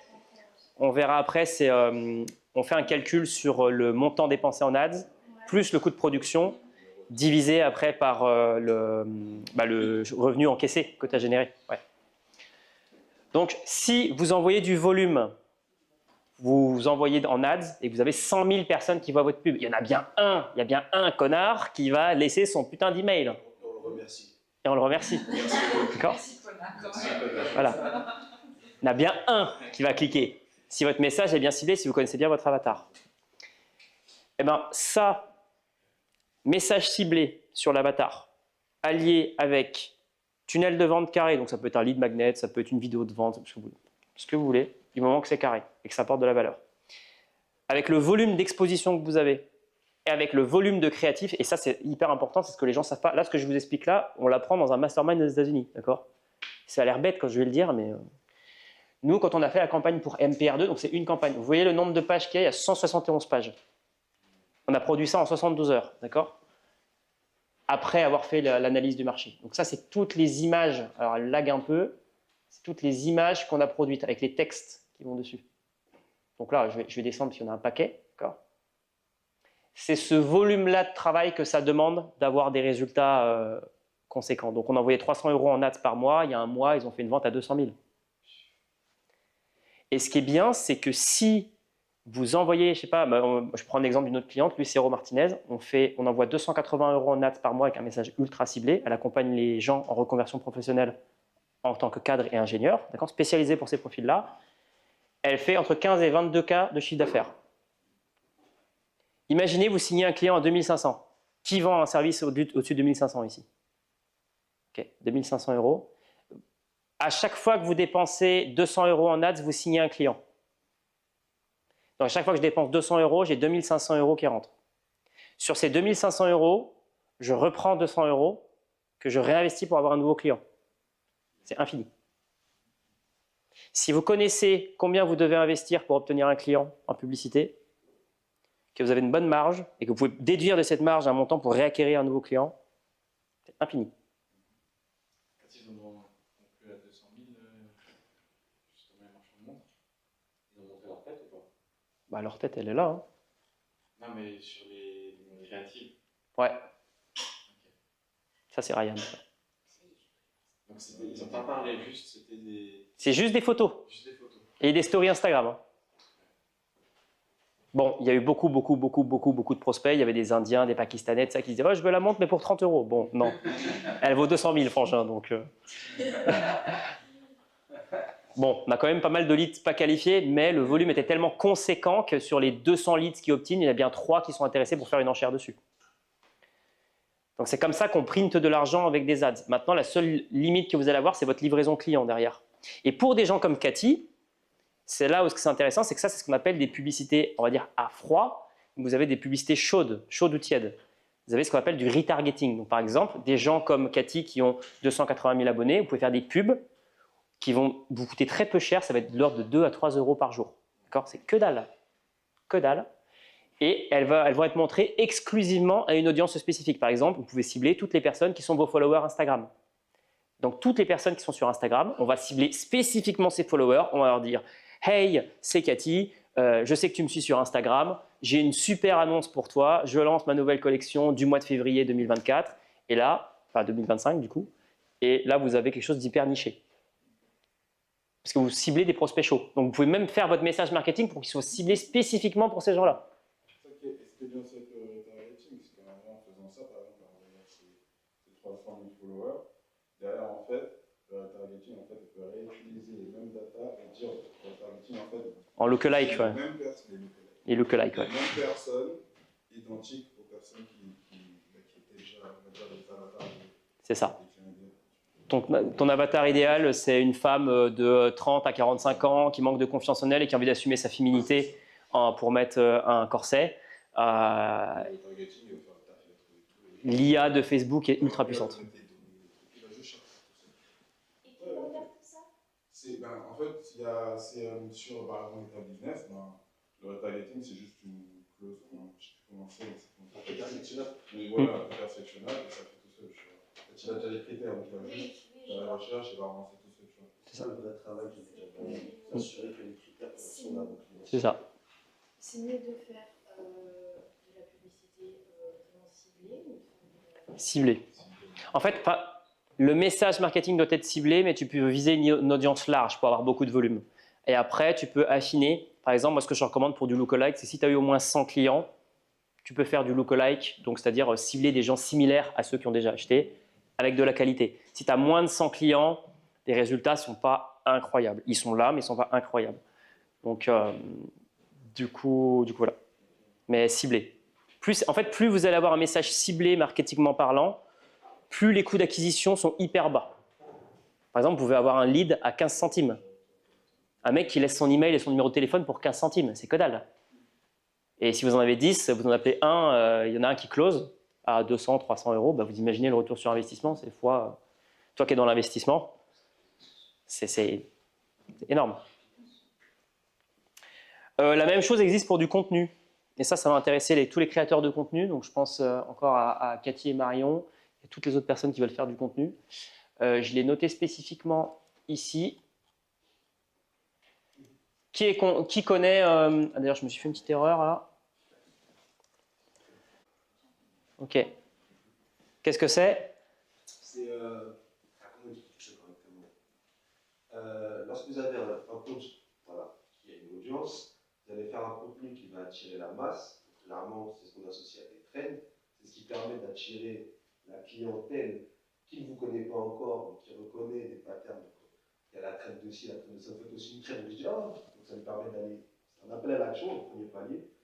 Puis c'est quelque chose d'un peu plus ciblé, le MoFu, si je ne dis pas de bêtises, quelque chose qui parle un peu plus à votre niche, jusqu'à arriver au GoFu, c'est vraiment le message targeting, votre offre de valeur, la raison de votre contenu finalement, pour pouvoir du coup, faire une sorte d'entonnoir pour attirer jusqu'à là, pour attirer du coup, finalement votre client cible.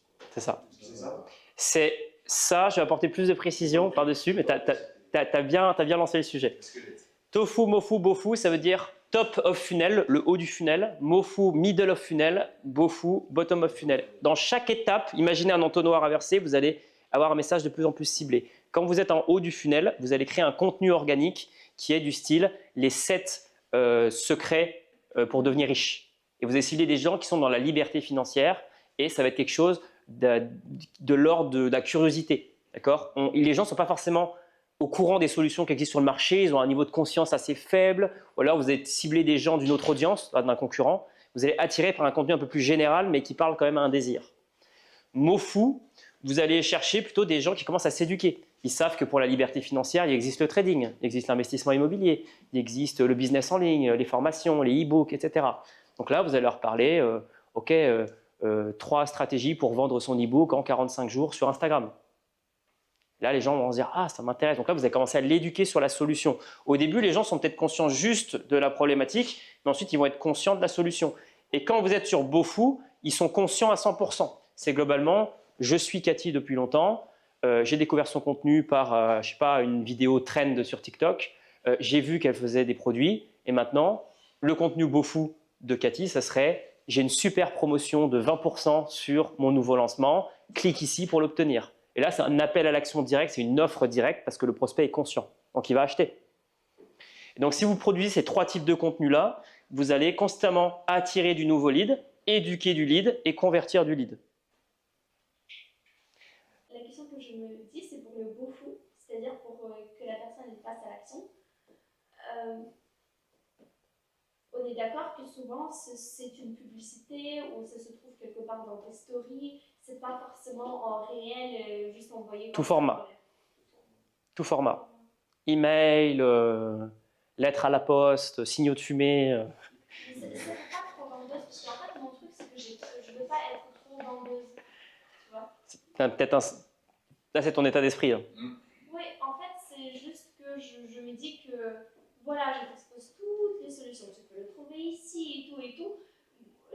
Donner au maximum envie d'acheter, limite courir derrière pour pouvoir le trouver et acheter. Mais, oui, tu ne peux pas faire achète maintenant, blablabla. Quelle est la question? Oui, la question c'est. Ah oui, mais tu as répondu du coup. Tu as répondu que c'est du format.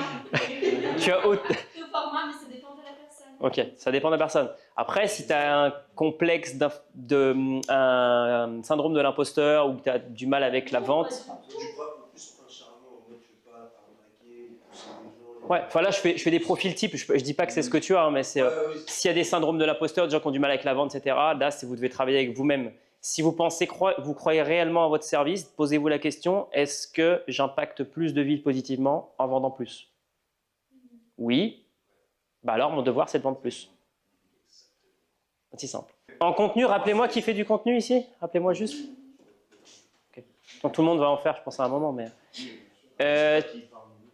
qui a déjà entendu parler de l'usine à contenu? Construire une usine à contenu, ça vous dit quelque chose?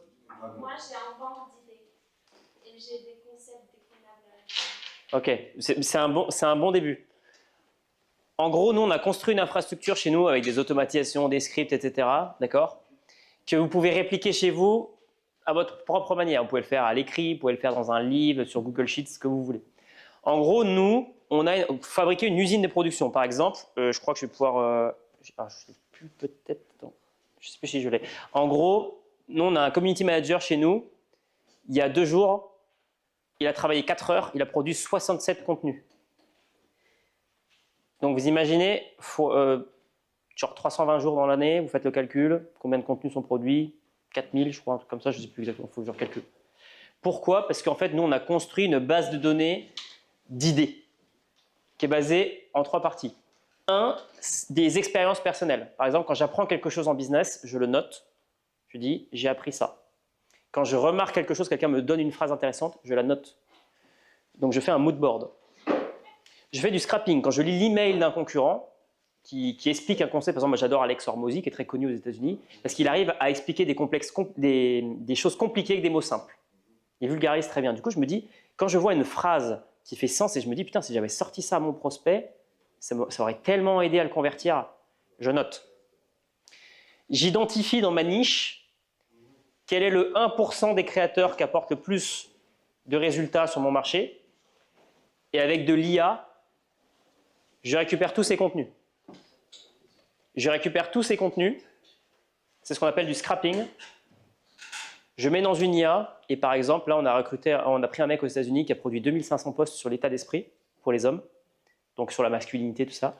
On a passé ça dans une IA. On a extrait ces 2500 réels, transcrits, ajoutés à une IA.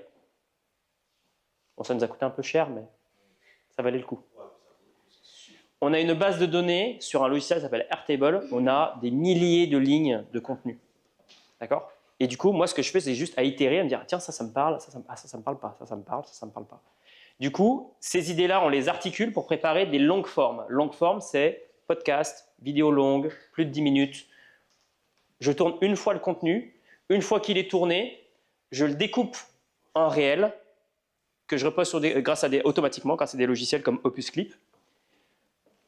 Je le reconvertis sous format texte court grâce à de l'IA. J'en fais des emails, j'en fais des articles, j'en fais des posts Facebook, Instagram, ce que vous voulez. Donc à partir d'une idée, j'en ai produit, ou plusieurs idées, j'en ai produit un contenu long qui va m'amener plusieurs contenus courts, qui va m'amener des textes. Une fois que j'ai fait ça, vous avez deux solutions. Donc ça, c'est comment booster son organique, d'accord? Et avoir des résultats. Donc vous devez bien connaître votre avatar client aussi. Si vous ne connaissez pas votre avatar client, vous lui parlez de patates encore une fois alors qu'il veut des pizzas, c'est mort. Si vous avez du cash sur tous vos contenus, si vous avez des réels, vous mettez 1 € de boost, par exemple sur Instagram, par jour, pendant 7 jours, pour les contenus qui performent le plus. Vous regardez si ça performe, si ça rapporte plus de leads. Ça rapporte plus de leads, vous continuez. Si ça ne rapporte pas de leads, vous arrêtez. Vous stockez, vous faites ça par exemple pendant 1 mois, 2 mois, 3 mois, donc ça demande un budget quand même. Hein. Après, vous pouvez, voilà, vous faites avec vos moyens du bord.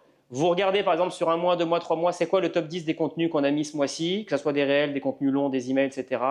Et lequel a apporté le plus de leads. Par exemple, l'email numéro 347 que j'ai envoyé le lundi 22 janvier, il a fait exploser notre conversion.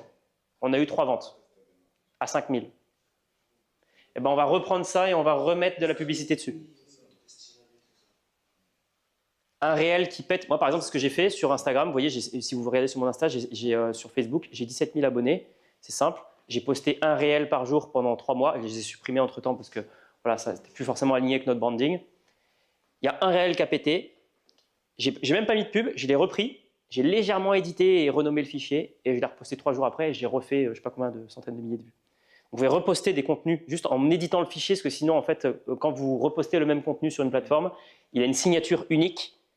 Facebook détecte que c'est un copier-coller et il va diminuer le reach, la visibilité. Donc vous pouvez reposter le contenu, vous pouvez mettre de l'argent en publicité ou en boost sur les contenus qui ont le mieux fonctionné et avoir des machines à cash. Des machines à cash. Qui connaît Mathis Clouet ici? Ouais. Mathis Clouet, je vous donne sa stratégie en 2 secondes. Mathis Clouet, il dit ouais, en gros, c'est un mec qui travaille, qui fait la même chose que moi, d'accord? Mathis Clouet, ouais, il faut faire du contenu YouTube, tout ça, ça marche trop bien. Mathis Clouet, c'est pas ce qu'il a fait, d'accord? Il a fait du contenu YouTube qui a fonctionné. Mathis Clouet, il était sur Instagram, il a fait un réel, il a dit je te donne toutes les stratégies pour faire plus de 10 000 € par mois, 50 000, ce que tu veux, c'est gratuit, clique ici. Il a fait 137 000 vues. Une fois qu'il a fait 137 000 vues, sur 137 000, il y en a 2 000 qui ont cliqué, il y en a 2 000 qui ont été sur son YouTube, qui se sont abonnés. Et là, il est passé de 500 abonnés à 2500, et puis ça monte. Donc ça, c'est comment construire une machine à contenu qui génère du cash. Je conclurai sur un truc. Qui connaît le concept de Vanity Metrics? C'est quoi? C'est, par exemple, quand tu as un réel qui pète et qui va faire 100 000 vues, c'est bien de faire 100 000 vues, mais c'est quoi ces 100 000 vues? Est-ce que c'est juste 100 000 vues pour avoir un beau chiffre et ok, ça fait ça? Ou est-ce que c'est 100 000 vues de 100 000 personnes vraiment intéressées par ce que tu proposes, etc. Voilà. Et c'est aussi pareil pour les lives. 100%. Moi, j'ai une cliente qui est venue me voir, elle m'a dit « Ah, c'est super, Kevin, j'ai embauché une agence mexicaine qui me coûte 300 € par mois. On a fait plein de vues et tout. » Je dis « Ah, super. » Je dis « Fournis-moi les statistiques. » Ouais, donne-moi les KPI. Elle me fait un export sur Excel, je regarde, elle a fait, je sais pas, 50 000 vues, un truc comme ça au total sur le mois. Donc, je dis « Bah, combien de clients c'est ça qui m'intéresse, ou combien de leads, combien de prospects? Ah, mais aucun. Aucun. Bah oui. 0 conversion, mais 50 000 vues. Des questions? Qu'est-ce que tu entends par modifier l'identité d'un contenu pour ne pas le copier-coller Imagine, je fais une story ici. Hey, salut, comment ça va? Je l'upload sur Instagram. Instagram va calculer avec des logiciels, il va lui donner une identité. Comme toi, par exemple, tu as un nom et un prénom et une carte d'identité nationale. Une fois que tu as cette information-là qui est rattachée à ce contenu-là, si tu le re-uploads plus tard, Facebook va se dire « Ah, celui-là, je l'ai déjà dans ma liste. » Et si tu l'uploads 10 fois, il va voir que tu es en train de le prendre pour un con et que tu spams, en fait. Tu vois. Donc si tu l'édites légèrement, exactement. Qu'est-ce qui se passe? Qui a fait tout casser. En gros, il filmait en 1 ou 2 jours, il filmait plus d'1 centaine de réels. Il publiait 7 réels par jour. Il a, en seulement quelques mois, il a atteint 40 millions d'abonnés sur Insta. 40 millions. Et qu'est-ce qu'il faisait? Il ne changeait rien du tout. Il republiait les mêmes vidéos qui fonctionnaient, qui avaient 70 millions de vues, 100 millions de vues. Et il republiait les mêmes, et il faisait de nouveau 50 millions de vues, 60 millions de vues. Ouais. C'est pour éviter ça. C'est ça en fait le TikTok automatique finalement. Ceux qui font des contenus sans visage, etc. Pour vous donner une idée de nous, ce qu'on est en train de mettre en place en interne en acquisition et qu'on risque de mettre en place chez nos clients, en fait, moi, il faut savoir que j'ai 22 comptes Instagram. 22. J'en ai 7 à mon nom et j'en ai 17 qui sont sous des fausses identités pour faire de la prospection. Donc ça nous assure déjà que s'il y a un compte qui saute, on en a 21 autres. On n'a pas de problème. Mon compte principal Instagram, je n'utilise pas du tout pour faire de la vente. Et là, on est en train de regarder, en fait, aux États-Unis, quelles sont les pages sur l'état d'esprit entrepreneurial, les citations d'entrepreneurs qui fonctionnent, les extraire avec de l'IA, légèrement les modifier, c'est des phrases de personnes connues, je veux dire, donc voilà, et construire automatiquement les contenus et les planifier. Donc, par exemple, là, on a construit une page qui s'appelle Entrepreneur Millionnaire. On va poster 3 à 4 fois par jour dessus, augmenter au fur et à mesure, et avoir une page à 100, 130 000 abonnés. Imaginez si vous faites ça dans votre niche. Est-ce que vous pourriez avoir des leads et des clients gratuitement? Parce que plutôt que de payer un influenceur, imaginons Cathy, tu es dans le scaling d'entreprise, je vais venir te voir, je te dis « Hey Cathy, j'aimerais te payer 5 000 € pour que tu fasses 3 stories et 3 posts pour que je drive du trafic de toi vers moi. » Ça me coûte 5 000 balles. Alors que si c'est moi qui possède l'audience, open bar. C'est ça. Oui, ce sera globalement 500 balles, un truc comme ça. 500 balles. Et puis après, tu peux faire ce que tu veux. Parce que même tu as 2 comptes Instagram, tu en as un qui saute, tu en as toujours un deuxième. Tu en as un qui a 120 000 abonnés, l'autre, tu as 10 000 abonnés, tu en as un qui saute, tu as toujours le deuxième. Donc, tu peux scaler ton acquisition avec tout ce qu'on a vu aujourd'hui, mais tu peux aussi dupliquer des pages dans différentes... J'avais un mec comme ça que j'ai rencontré qui s'appelait... Je ne sais plus comment il s'appelait. Lui, il avait 3 ou 4 pages Instagram à 120 000 abonnés, puis il avait des leads. Genre, ça rentrait comme papa dans maman, quoi. C'était terrible. Je pense qu'on a pas mal dégrossi là. Est-ce que vous voulez qu'on s'arrête ici? Alors, comme vous voulez. C'est magnifiquement intéressant. Moi, j'ai ici. Ouais.